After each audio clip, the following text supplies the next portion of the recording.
नमस्कार, मेरा नाम प्रवीण एलावत है। आप 90 डिग्री देख रहे हैं। साधु दास को लेकर 90 डिग्री ने एक मुहिम चलाई थी कि उस दिहाड़ी मजदूरी करने वाले एक धानक बिरादरी से आने वाले साधु दास का पैसा सतलोक आश्रम आखिर डकार क्यों रहा है, उसका पैसा आखिरकार वापस क्यों नहीं किया जा रहा है। अब साधु दास ने एक वीडियो हमें भेजी है जिसमें संत रविदास जयंती पर वो कुछ अन्य लोग बैठे हुए हैं समाज के, उनके साथ बातचीत वो कर रहे हैं और उसमें बता रहे हैं कि सतलोक आश्रम वाले कह रहे हैं कि आपका पैसा वापस कर देंगे, आप इस वीडियो को हटा दो। मैं अंधविश्वास में पड़ा था, लाखों रुपए लुटा दिए उनको। भैया आप पाठ लिखाओ 25,000 रुपए का 3100 की जोती है, तो मैं लाखों रुपए लुटा दिए। मेरे को जरूरत पड़ी जब पता चलिया। जैसे किसान भाई है, किसाना ने करोड़ों रुपया सामान दिए, धान अपने, मैं भी धान उनको पाइपा खातर गया था। चलो ठीक है, मजबूरी में उनका साथ देना चाहिए। तो मैं मेरा आपके ऊपर पड़ी जब पता चले, मेरा सारा ढूंढ पड़ गया। कौन दिया बोले आपके पास बुलेट मोटरसाइकिल है, छोटा हाथी है। मैं कह रहा हूँ किस्त भर के मैं मेरे ले आया हूँ और फिर थाना कमा के थाना दान दिया हूँ, तो मेरा दान वापस दे दो। ये मेरी वो 19 डिग्री चैनल है, वो भी आवाज़ उठा रखी है। तो कल के मेरे को फोन आने लग रहे, भाई तेरे पीछे दे देंगे, तू यहाँ वीडियो हटवा दे। मैं कहिया को नहीं हटवाऊँ भाई, मैं मेरे पीछे दे दो, मैंने थारी दरिया दिली की जरूरत को नहीं, मैंने मेरे पीछे वापिस दे दो। ठीक है, मैं लाखों रुपये लुटा। तो मैं पूरे अंधविश्वास में पड़ो ना भैया, पटना बहुत फायदे। ये इस बात का पुख्ता सबूत है कि सतलोक आश्रम इस मुद्दे पर कितना बौखलाया हुआ है।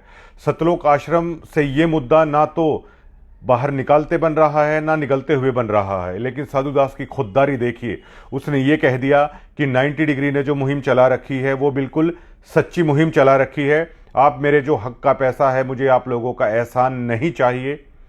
आप लोगों ने जिस कदर टॉर्चर किया है, आपका एहसान नहीं चाहिए और मेरा पैसा है मुझे वापस लौटा दो। इस मुद्दे पर सतलोक आश्रम पूरी तरीके से बैकफुट पर नजर आता है। और आप सतलोक आश्रम के बारे में अगर आप रिसर्च करेंगे ना तो हैरान हो जाएंगे आप। अब जबकि एक सवाल मन में बार बार उठता है कि आप संत रामपाल जी महाराज का जिक्र अगर हरियाणा में कहीं पे करने लग जाते हैं तो मैंने बहुत सारे लोग ऐसे देखे हैं वो बुरा भला कहने लग जाते हैं।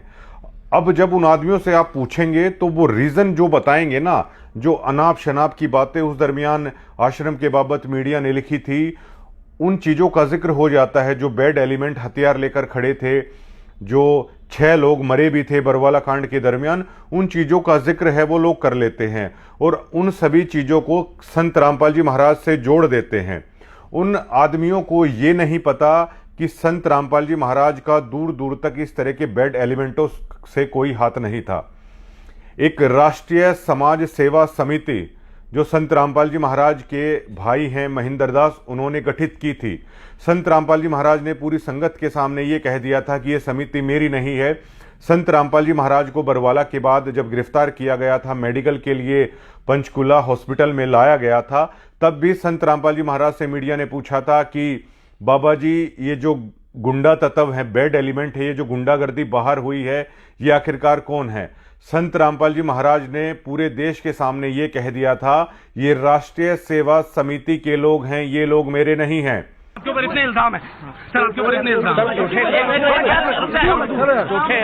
झूठे कैसे हैं आपके ऊपर? आपके गुंडे इतने खड़े थे वहाँ पे, हजारों आदमी हरियाणा पुलिस से। मेरे नीचे राष्ट्रीय समाज सेवा समिति नहीं तो आपकी समिति है। अरे आपकी समिति है बाबा, आप अपने आप को संत कहते हैं, आप संत कहना लायक भी है? आप आपसे भी ये जवाब दीजिए। आपके वहाँ इतनी फोर्स, इतने गुंडे, इतने आर्मी खड़ी है हरियाणा पुलिस के ऊपर, आप उधर के ऊपर आपने इतना बंदी बनाए रखा है। जितने लोग आपके आश्रम से निकले हैं वो सब कह रहे हैं कि उन्होंने आपको, आपके लोगों ने उनको बंदी बनाया हुआ था। नहीं रामपाल जी, आपके कह रहे हैं आप अपने आप को संत बुलाते हैं, सब झूठे हैं। यू आर आपका गवर्नमेंट और कॉनमैन। और आपने जो जिस तरीके से मीडिया को टारगेट किया गया, हथियार को, सब गवर्नमेंट और कॉनमैन रामपाल जी। और अगर आप राष्ट्रीय सेवा समिति का आप इतिहास देखेंगे, अगर उन आदमियों को देखेंगे जो इन्होंने इस ट्रस्ट को रजिस्टर करा रखा है इस नाम से, तो उसमें संत रामपाल जी महाराज के परिवार वाले लोग ही आपको नजर आएंगे। ये जो मैनेजमेंट है, ये जो राष्ट्रीय सेवा समिति है, इसका संत रामपाल जी महाराज से दूर दूर तक कोई संबंध नहीं है और उनका उनके परिवार से भी दूर दूर तक कोई संबंध नहीं है। जो हरकतें इन बैड एलिमेंटों ने की है, उनके नाम पर जेल में तो केवल संत रामपाल जी महाराज हैं। बहुत सारे लोगों पर यह देशद्रोह का मुकदमा लगा था। एक सवाल उठता है कि सभी लोग उस मुकदमों से बाहर आ गए, लेकिन आखिर संत रामपाल जी महाराज अकेले जेल में क्यों हैं? इनके पाप कर्मों को भोगते भोगते संत रामपाल जी महाराज को 11 साल हो चले हैं, वो जेल के अंदर हैं। लेकिन इन लोगों का देखिए आप, इन 11 साल में इन लोगों की आय देखिए, इन लोगों का स्टैंडर्ड ऑफ लिविंग देखिए, इन लोगों की गाड़ियां देखिए, इन लोगों के चमकते हुए चेहरों को देखिएगा। 11 साल पहले इनके चेहरे कैसे थे, आज किस तरह चमकते धमकते हैं इन लोगों के चेहरे। इन लोगों के घर देखिए किस तरह महलों की तरह इन्होंने धनान आश्रम में भी बना लिए हैं, हिसार में भी बना लिए हैं, अन्य जगह पर भी बना लिए हैं। 11 सालों में इन्होंने कौन सी मतलब लेफ्टिनेंट की नौकरी करके ये लोग इतना सारा पैसा है ये लोग लेके आए हैं। और जो आप दान दे रहे हो सतलोक आश्रम में, जो भी आप कर रहे हो, आप इस मैनेजमेंट, इस राष्ट्रीय सेवा समिति को कर रहे हो और इस समिति का संत रामपाल जी महाराज से दूर दूर तक कोई मतलब नहीं है। जो वीडियो कॉल में संत रामपाल जी महाराज ये कहते हैं कि ये मेरे उस पर हो रहा है, ये केवल संत रामपाल जी महाराज इसलिए कहते हैं कि जो संगत है वो कहीं ना कहीं वो रास्ता ना भटक जाए। संत रामपाल जी महाराज ने पंचकुला में कह दिया था मीडिया के सामने, ये बैड एलिमेंटों का मेरा दूर दूर तक कोई संबंध नहीं है। आज उनका परिवार संत रामपाल जी महाराज के नाम पे, किसान प्रोग्राम के नाम पे बड़ी बड़े साफे और पगड़ियां पहन रहा है, सम्मान करवा रहा है। लेकिन यही संत रामपाल जी महाराज के बेटे मीडिया को कहते थे कि हमारा सर शर्म से झुक गया है कि हम इसके बेटे हैं, ये हमारा पिता है। एक राशन कार्ड हम आपको दिखाने जा रहे हैं जिसमें संत रामपाल जी महाराज केवल अकेले हैं, किसी भी परिवार के सदस्य का नाम नहीं है। लेकिन आज संत रामपाल जी महाराज जब बाहर थे, इन परिवार के सदस्यों को इर्द गिर्द फटकने तक नहीं देते थे। अपने सत्संगों में उन्होंने कह दिया था, मुझे पता है मेरी जो संतानें हैं मेरी कितनी सेवा करने वाली थी। आज मेरे लाखों बेटा बेटियां मेरे एक इशारे पर खड़े रहते हैं। लेकिन आज अपने गुरु की आज्ञा को ना मानते हुए ये परिवार ने लोगों को राजनीति की भेंट भी चढ़ा दिया है। इन लोगों को वोटों में बेचने की भी कोशिश है इन लोगों ने कर दी है। और आप धनान आश्रम में कभी देखिएगा, इनकी बड़ी बड़ी फॉर्च्यूनर लग्जरी गाड़ियां हैं, वो सीधा आश्रम के अंदर जाती हैं। जो आम भगत हैं वो तो अगर खाली हाथ भी जा रहे हैं तो उनकी जेबों की तलाशी लिए बिना ये लोग अंदर जाने नहीं देते। आम भक्तों के साथ कैसा हो रहा है, लेकिन ये कैसे वीआईपी ट्रीटमेंट है सतलोक आश्रम वाले, भक्तों के दान के पैसे पर हैं वो ले रहे हैं। क्या कोई भी ट्रस्ट, कोई भी मैनेजमेंट, क्या इन्होंने कभी कोई एक पारदर्शिता तरीके से क्या कोई इलेक्शन इन्होंने कभी करवाया है कि आखिर यही लोग सालों से इस मैनेजमेंट पर काबिज क्यों हैं? पूरी तरीके से अब जब हमने वीडियो बनाई तो राष्ट्रीय समाज सेवा समिति की तरफ से एक वीडियोस आपने देखी होगी जिसमें वो ये कह रहे हैं कि हमारे आश्रमों के बारे में, ये इनकी निजी संपत्ति है। संत रामपाल जी महाराज के नाम पर आज तक कोई ईंट भी नहीं है कि उनके नाम पर कुछ हो। बरवाला में जब कांड हुआ, जो 25 से 27 करोड़ रुपए सरकार ने उगाई के लिए भेजा था, जो एक्शन वहां पर हुआ था, लेकिन जब उन्होंने देखा कि संत रामपाल जी महाराज के नाम पर तो एक ईंट भी यहां पर नहीं है, इन्हीं लोगों ने पुलिस के सामने, कोर्ट के सामने संत रामपाल जी महाराज के खिलाफ बयान है इन लोगों ने दे रखे हैं और आज ये लोग जेल से बाहर हैं। और देखिए जिसका गुरु जेल के अंदर है, ये देखिए मैनेजमेंट वाले क्या करवा रहे हैं। उन भक्तों को समझना चाहिए कि जिसका गुरु जेल की खड्डी पर सो रहा है, जिसका गुरु जेल में जमीन पर सो रहा है, उसके भक्तों के साथ किस तरह का खिलवाड़ किया जा रहा है। इन सतलोक आश्रम में बड़े बड़े वीआईपी लोग हैं वो आ रहे हैं, ढोल नगाड़े बजा रहे हैं, लड्डू हलवे और जलेबियां बनाई जा रही हैं। आप किसी को लड्डू खिलाइए तो हरियाणा के आम समाज में या कहीं भी लोग ये पूछते हैं कि किस बात की खुशी के लड्डू हैं खिलाए जा रहे हैं। लेकिन इस कदर भक्तों को अंधा कर दिया गया है कि उनका गुरु तो जेल में है, ये लोग मिठाइयाँ बांट रहे हैं, ये लोग लड्डू बांट रहे हैं, ये लोग धनाना आश्रम में ढोल नगाड़े बजा रहे हैं, किसान सम्मान समारोह के नाम पर वहां पर लड़कियां नचाई जा रही हैं, अलग अलग तरह के भौंडे गीत हैं वो प्रदर्शित किए जा रहे हैं जो कि संत रामपाल जी महाराज की विचारधारा से बिल्कुल इतर थे। अरे आप सिखों से ही सीख लीजिए।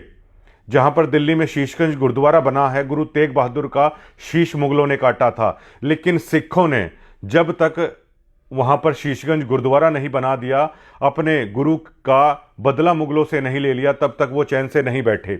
लेकिन आप लोग देखिए, आपका गुरु 11 साल से जेल के अंदर है, आप लोग साल में 6-6 बार लड्डू जलेबियां और हलवा खा रहे हैं। बड़ा दुख होता है जब इस तरह की चीजें हैं वो देखने को मिलती हैं। आपका गुरु जेल में है, लेकिन इन लोगों के चेहरे आप देखिए, इन लोगों के चमकते चेहरे आप देखिए, इन लोगों के महनुमा घरों को आप देखिए। गुरु जेल के अंदर जमीन पर सो रहा है, ये महंगी महंगी गाड़ियों में घूम रहे हैं, आलिशान महलों में ये लोग रह रहे हैं। 11 सालों में इनका लाइफस्टाइल पूरी तरीके से बदल गया है। और ये आम भक्त भी जानता है कि संत रामपाल जी महाराज जिस दिन बाहर आ जाएंगे ये लोग आसपास भी नहीं फटकेंगे, लेकिन अपने गुरु के कारण ये आम भक्त हैं, इनके चंगुल में फंसे हुए हैं। अब देखिए संत रामपाल जी महाराज के जो नियम हैं, जो भक्त नाम ले रखा है, वो नियमों को आसानी से जानते हैं। दिवाली ये लोग नहीं मनाते हैं, होली ये लोग नहीं मनाते हैं, तीज ये लोग नहीं मनाते हैं, अन्य किसी भी त्यौहार ये नहीं मनाते हैं। किसी को गुज्जर खाई अगर हो जाती है, जो हवन वगैरह होता है वो संत रामपाल जी के महाराज के भगत है, वहाँ पर नहीं जाते हैं। कोई भी ब्याह शादी की अगर ऐसी चीज़ है तो उससे भी मतलब बचने की कोशिश की जाती है कि खाना वहाँ यहाँ पर मतलब ना खाया जाए। इस तरह की चीज़ें होती हैं। नाचना मना है, डीजों पर नाचना मना है, ढोल नगाड़े करना मना है, मेकअप करना मना है। रिश्तेदारियों से भी लोग कन्नी काट लेते हैं जहां पर उन नियमों के विरुद्ध अगर कोई चीज हो रही है। तो एक तरीके से आप देखेंगे तो संत रामपाल जी महाराज का भक्त है वो दुनिया से कट जाता है। मैं खुद इस बात का गवाह हूं। ऐसे ऐसे भक्त हैं कि उनकी बहन है उनसे बात नहीं करती हैं, ऐसे ऐसे भक्त हैं कि उनका भाई उनसे बात नहीं करता है। मैंने ऐसे ऐसे भगत हैं वो देखे हैं, उनके बेटे उनकी पत्नी उनको हर रोज ताने देती रहती हैं नियमों को लेकर कि आपने संत रामपाल जी महाराज का नाम क्यों ले रखा है। वो इस कदर दुनिया से कट जाते हैं, दुनिया से वो कट जाते हैं, फिर इस मैनेजमेंट की भीड़ चाल का वो हिस्सा बन जाते हैं। दुनिया से इस कदर कटे हुए हैं, ना उनका कोई मित्र है, ना उनकी कोई रिश्तेदारी है, ना उनका कोई समाज रहता है, और तो और उनका कोई गांव भी नहीं रहता। केवल और केवल उनके लिए रह जाते हैं संत रामपाल जी महाराज। इसी चीज का ये लोग फायदा उठाते हैं।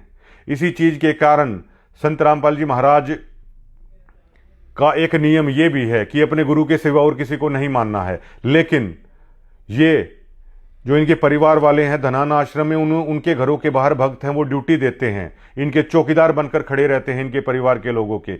जहां ये मैनेजमेंट कहती है वहां पर चले जाते हैं, जहां पर झाड़ू लगाने के लिए लोग कह देते हैं वहां पर वो लगाने लग जाते हैं।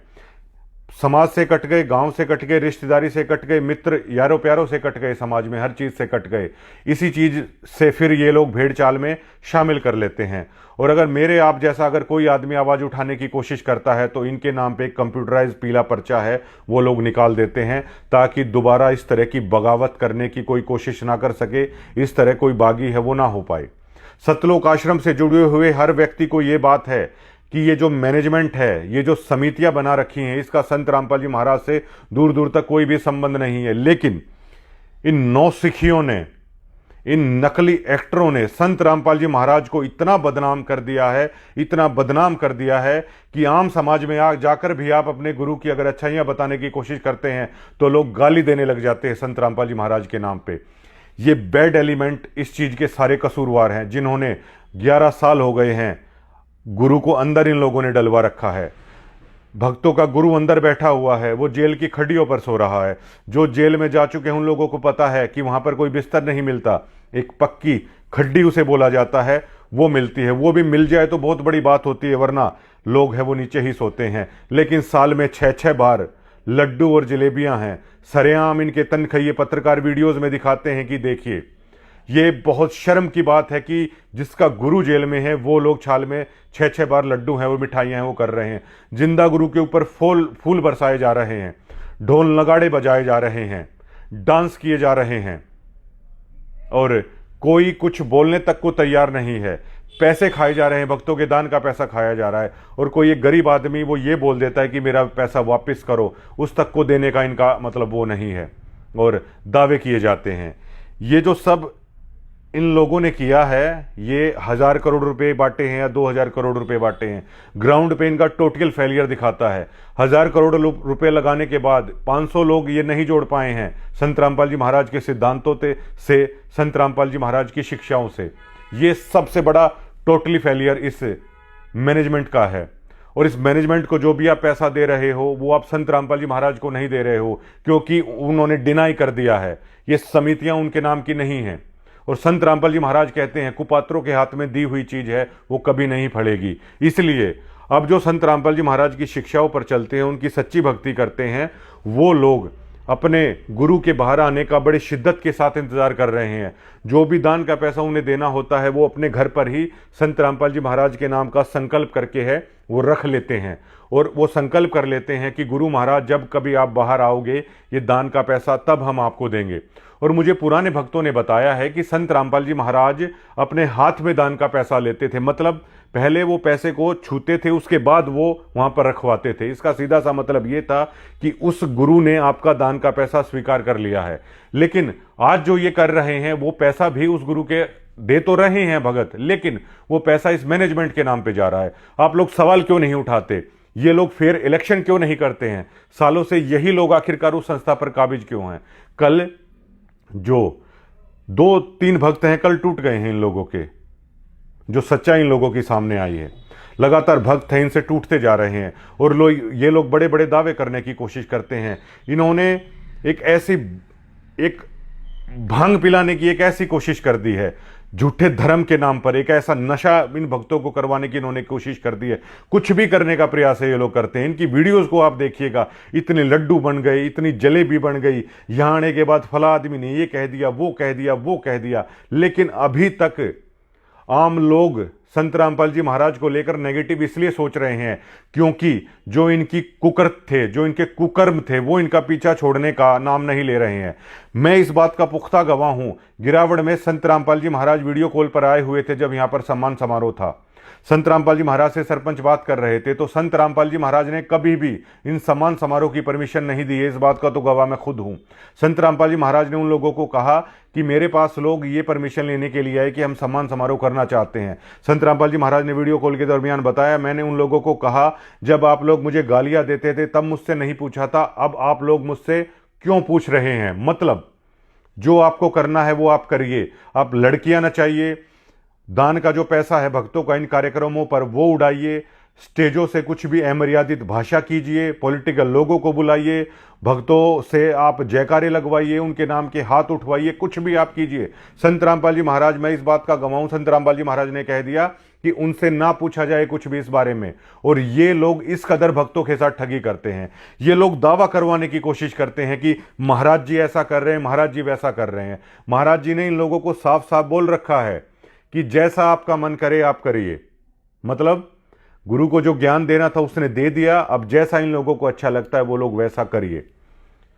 11 साल से जिसका गुरु जेल में हो, क्या उस लोगों के भक्त के गले से भी वो लड्डू आखिरकार कैसे उतर जाते हैं? ये सबसे बड़ा सवाल है। ये हम लोगों को कब पता चला? ये हम लोगों को भी तब पता चला, हम भी लोग इसी भेड़ चाल का हिस्सा बन गए थे। हम लोगों को यह एहसास तब हुआ जब इसके इन लोगों के पंजे से हम छूटे। वो नशा उतरा जिस कदर इन लोगों ने बांध रखा था। लोग अपने घर का काम नहीं कर पाते। ये कहीं भी कभी भी रात को सेवा के नाम पर कुछ भी ड्यूटियां लगा देते हैं। लोग अपनी बच्चे पढ़ाई नहीं कर पाते, लोग अपने घर को नहीं संभाल पाती महिलाएं। लेकिन इन महाशयों को इनके घर की चौकीदारी है वो कर देनी चाहिए। अनारो माई के घर के आगे ड्यूटी लगा दो। क्यों भाई? आखिरकार उनके गुलाम हो गए क्या ये भक्त? अपने गुरुदेव के लिए, अपने गुरुदेव का शिष्य है, उनके लिए तो ड्यूटी भी करे, इनके घरों के आगे ड्यूटी क्यों करे?